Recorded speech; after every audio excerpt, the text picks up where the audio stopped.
sous l'eau, les requins coincent un banc de sardines isolées contre la surface.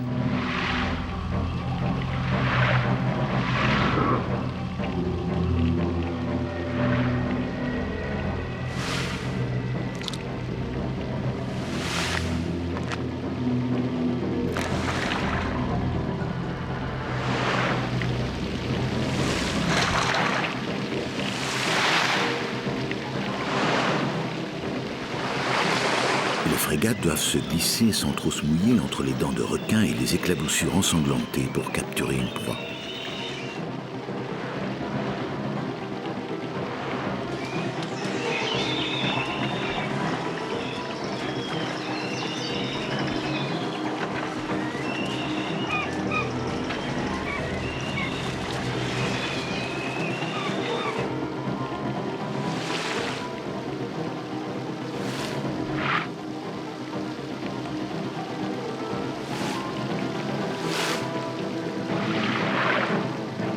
Et quand une frégate a capturé une sardine, toutes se ruent sur elle pour avoir leur part. Enfin, ce qui reste du banc de sardines est arrivé dans les eaux chaudes du Nord pour y pondre. Pour beaucoup de sardines, ce voyage sera le dernier, car au sommet de la chaîne alimentaire règne un prédateur invisible, l'Homo sapiens.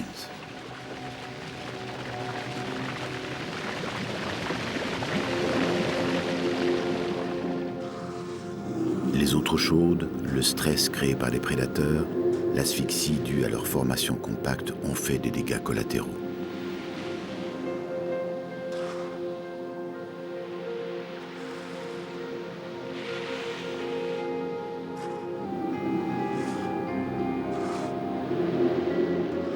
Emportées par le courant, elles n'iront pas loin car les éboueurs suivent leurs traces.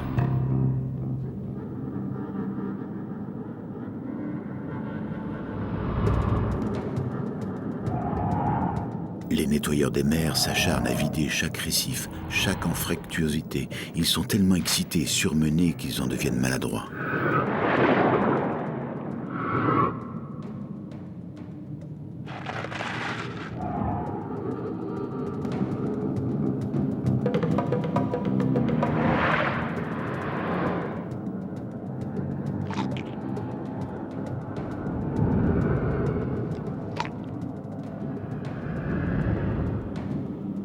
Tout est nettoyé.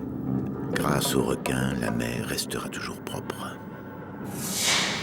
Cette frénésie d'un mois se termine quand le féroce prédateur se transforme en un docile patient, implorant qu'un labre lui nettoie les dents.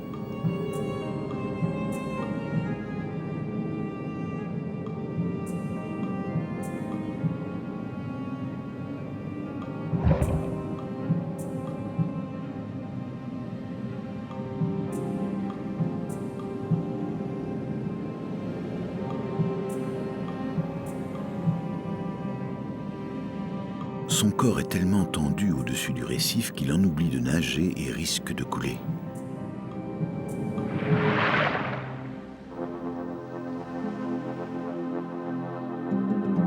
À la pointe sud de l'Afrique, au cap de Bonne-Espérance, au point de rencontre des eaux chaudes de l'océan Indien et des eaux froides de l'Atlantique, a lieu une confrontation millénaire entre deux grands prédateurs. Une dizaine de colonies d'otaries se sont établies sur les petites îles qui longent la côte. À l'automne, elles attirent les grands requins blancs.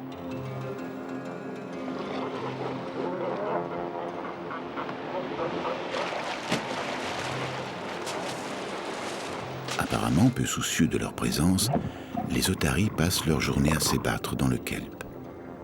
Elles mangent cette algue pour faire le plein de vitamines. Dans un rayon de quelques mètres autour de l'île, elles se sentent en sécurité grâce à la faible profondeur. Parmi les sardines affolées, elles s'ébrouent et jouent avec les cormorans.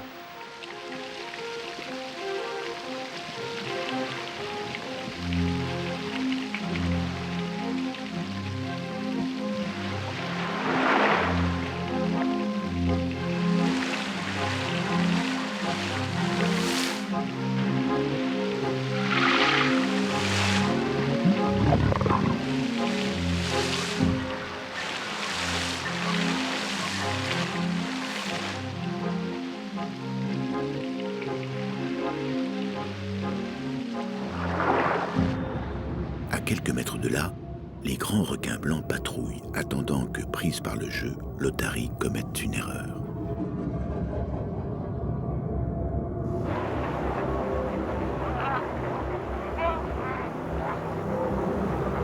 Une vingtaine de grands requins blancs assiègent ces 2000 otaries concentrées sur l'îlot.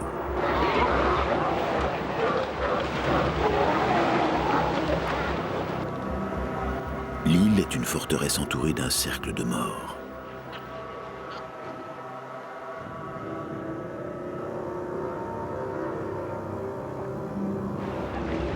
Les grands requins blancs rasent l'îlot mais n'osent pas pénétrer dans le kelp qui le borde, de peur qu'à cause de leur grande taille, 6 mètres, ils ne s'empêtrent ou restent coincés parmi les rochers.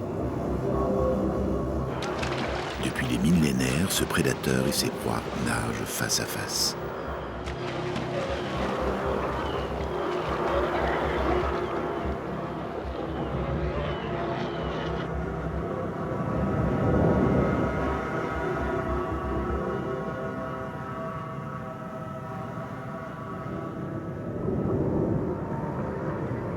Pour aller se nourrir en mer, les otaries doivent prendre le risque de traverser le cercle de mort.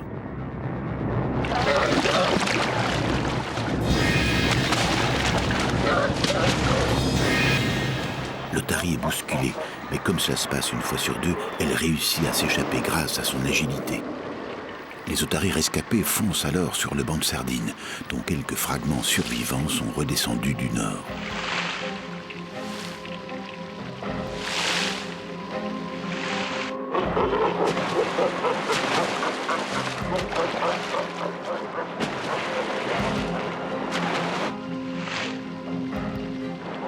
Les otaries sont vite rejointes par leurs prédateurs naturels, les requins bronzes. Mais ils ne s'occupent pas d'elles. Les otaries restent cependant prudentes et veillent à se mettre derrière le requin, quitte à leur mordiller la queue par taquinerie.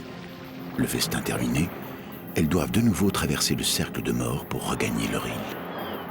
C'est le soir, à l'heure où les oiseaux migrent, que les grands requins blancs sont les plus actifs.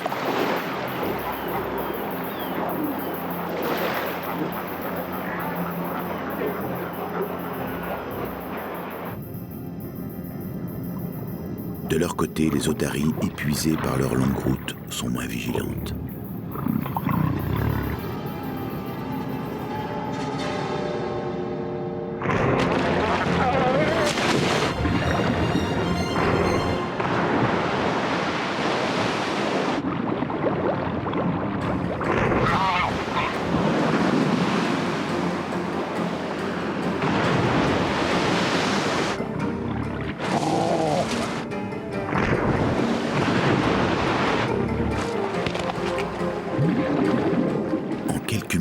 La mer a pris la couleur du sang et les requins blancs, sommet de la pyramide alimentaire, ont éliminé les plus faibles, les plus distraits, les plus hésitants.